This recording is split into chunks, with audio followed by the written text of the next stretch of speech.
चलो तो देखो ध्यान दो यहाँ पे। आज हम जो है ये द्विघात समीकरण के प्रश्नावली 4D के बारे में डिस्कस करेंगे। यहाँ पे इसके मूल को ज्ञात करना। तो मूल को ज्ञात करने के लिए आप लोगों को इसके पहले वाले में जो है बताया गया था गुणनखंड विधि से, यानी उसके मध्य के पदों का जो है दो भागों में बांट करके जो है समीकरण का मूल ज्ञात करना, एक द्विघात समीकरण का मूल ज्ञात करना। अब यहाँ पे हम पढ़ेंगे द्विघात जो समीकरण होती है उसको श्रीधराचार्य की विधि से किस प्रकार हम हल करेंगे। तो सबसे पहले देखिए इसके लिए एक फार्मूला बनाया गया है। श्रीधराचार्य जी ने जो है एक फार्मूला दिया है, उस फार्मूले को कैसे लिखा जाता है, उसको कैसे सोल्व किया जाता है, आपको सबसे पहले वो दिखाते हैं। तो मान लीजिए कि माना जो है द्विघात समीकरण X square plus B X plus C बराबर 0 है। यानी जो एक द्विघात समीकरण होती है उसका जो रूप होता है वो A X square plus B X plus C बराबर 0 इसी के रूप की होती है। तो यहाँ पे जो है सबसे पहले हम जो है इससे जो है एक फार्मूले का रूप देंगे, ठीक है। तो सबसे पहले क्या करेंगे कि दो जो है इसमें 4a से दोनों पक्षों में गुणा करने पर गुणा करेंगे तो 4a square x square plus 4ab x हो जाएगा प्लस 4ac बराबर 0। अब देखिए यहाँ पे हम क्या करेंगे कि 4ac को जो है हम पक्षांतर करेंगे। 4ac को क्या करेंगे, पक्षांतर करेंगे। जब 4ac को पक्षांतर करोगे तो 4a square x square plus 4ab x बराबर माइनस 4ac, क्योंकि यहाँ पे प्लस है, प्लस जब पक्षांतर किया जाएगा तो किसमें चेंज होगा, माइनस में चेंज होगा, इसलिए। अब यहाँ पे देखो इसको अगर हम चाहें तो तोड़ सकते हैं कि 2a का होल स्क्वायर प्लस 2 गुणे 2a इंटू बी के रूप में क्या कर सकते हैं, चेंज कर सकते हैं। यहाँ पे ध्यान दो, यानी 2a यानी 4 का मतलब ये हुआ कि चार जो है किस संख्या का वर्ग होगा, तो 2 का वर्ग होगा, और a का वर्ग दिया है, यहाँ पे x का वर्ग दिया, इसलिए हम इन सभी का होल वर्ग लिख सकते हैं। अब यहाँ पे हो गया प्लस 2 गुणे 2ab मतलब a, इसको a मान लिया जाए, और यहाँ पे प्लस b हो गया। तो इसमें एक चीज कमी है कि b नहीं है, इसलिए माइनस 4ac। अब लिखेंगे कि दोनों पक्षों में b का वर्ग जोड़ने पर बच्चे यहाँ पे क्या करेंगे कि 2a का whole square plus 2 into 2a plus b square, यानी इस पक्ष में भी जोड़ेंगे और इधर वाले पक्ष में भी जोड़ेंगे। तो ये प्लस वाला इसलिए पहले लिख देते हैं 4ac b square minus 4ac, क्योंकि इधर भी प्लस इसको जोड़ दिया गया और यहाँ पे भी जोड़ दिया गया। अब जो है यह एक फार्मूला बन गया कि a का वर्ग प्लस 2ab प्लस b का होल वर्ग, मतलब ये फार्मूला बन गया a प्लस b का होल स्क्वायर। उसके अनुसार इसको लिखेंगे तो 2a प्लस b का होल स्क्वायर बराबर b स्क्वायर माइनस 4ac हो जाएगा। अब इसका पावर 2 है, मतलब वर्गमूल है, सॉरी वर्ग है। अब वर्ग को जब पक्षांतर हम करेंगे तो किसमें चेंज करेंगे, वर्गमूल में चेंज करेंगे। वर्ग को पक्षांतर करेंगे तो किसमें होगा, वर्गमूल में होगा। इसलिए यहाँ पे 2a प्लस b बराबर b स्क्वायर माइनस 4ac, और ये हो जाएगा वर्गमूल।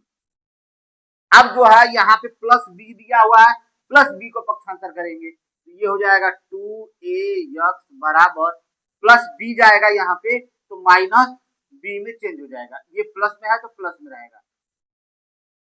इसके आगे जो है यहाँ पे जो है ये प्लस और माइनस दोनों ही रहेंगे, तो यहाँ पे हो जाएगा बी स्क्वायर माइनस 4ac। अब देखो बच्चे 2a को पक्षांतर करेंगे तो x बराबर minus B plus minus under root B square minus 4ac upon 2a। यानी x बराबर जो आया है हमारा यही जो है हमारा जो है मूल जो है द्विघात समीकरण का मूल हो गया। ये द्विघात समीकरण के मूल हो गए। यानी कहने का मतलब ये है कि एक बार यहाँ पे प्लस लेंगे और एक बार माइनस करेंगे, एक बार प्लस लेकर के करेंगे, एक बार माइनस, जो कि दो मान आएगा और वही दो मान जो है इस द्विघात समीकरण का क्या होगा, मूल होगा। अब इस फार्मूले से हम एक उदाहरण लेकर के हल करके दिखाते हैं आपको कि कैसे होगा। देखिए अगर हम सबसे पहले क्या करेंगे, लिखेंगे कि समीकरण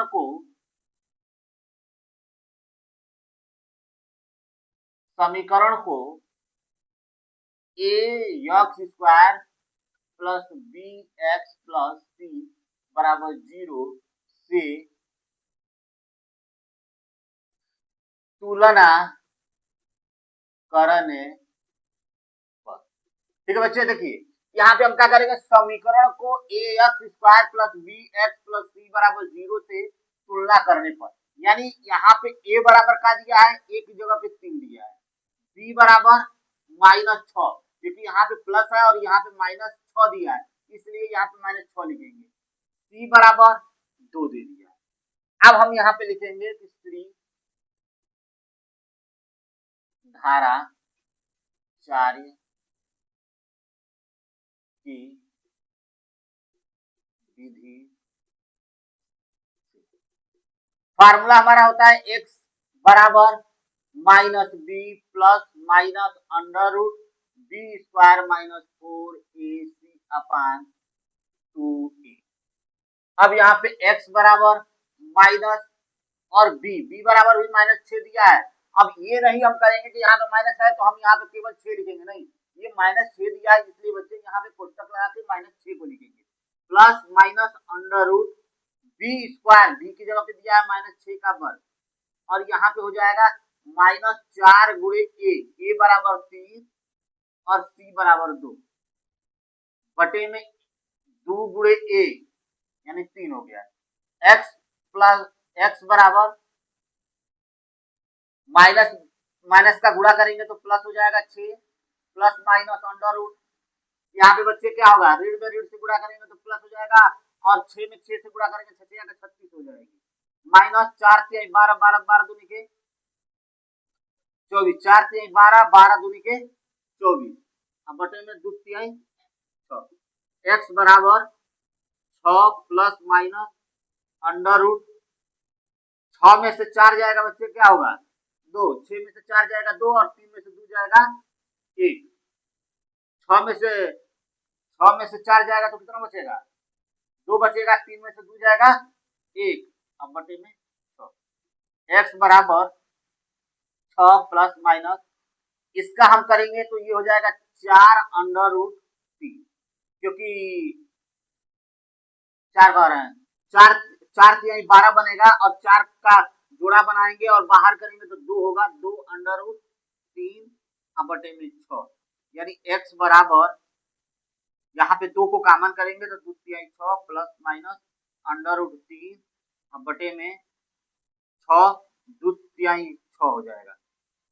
यानी यहाँ पे जो है हमने 2 को कॉमन किया, 2 से 3 को कटा दिए तो 6 को कटाए 3 बार में। अब देखो यहाँ पे 3 प्लस माइनस अंडर रूट 3 अब बटे में 3, अतः जो है x बराबर 3 प्लस अंडर रूट 3 बटे में 3 और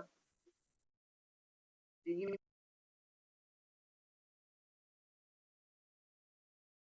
ठीक बच्चे। तो यहाँ पे जो है हमने बताया कि सीधी धाराचार्य का फार्मूला कैसे निकलेगा और इस फार्मूले से हल करके दिखाया गया कि आप लोग भी इस तरह से हल कीजिएगा। अब वीडियो अच्छा लगे तो लाइक और सब्सक्राइब कीजिए।